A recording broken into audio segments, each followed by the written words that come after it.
Alright guys, today we're going over the overhead squat, which is probably the hardest of the 3 squats that we do in CrossFit because it takes a lot of flexibility and coordination.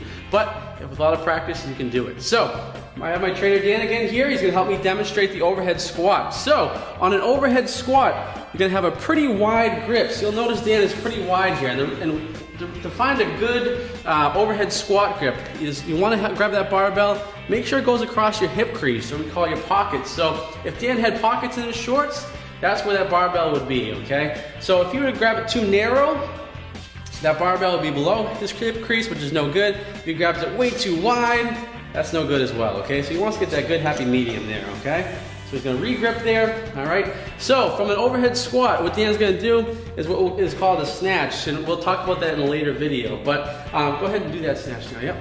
Good, okay. So you'll notice a couple things on Dan on his overhead squat. His arms are not bent, they're fully locked out, okay? He's active in his shoulders, he's not dipping down, so he's shrugging up on his shoulders. All right, it's a tough movement in position to hold.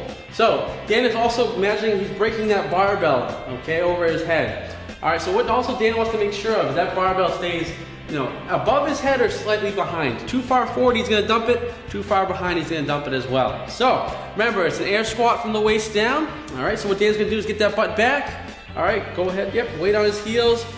His knees are tracking where they're supposed to be tracking, which is across the toes. All right, good position here, nice and locked out. And from here, he's gonna fight, coming up just like so. All right, give me one more here. Just like so. Good. All right, good guys. So that's what the overhead squat looks like.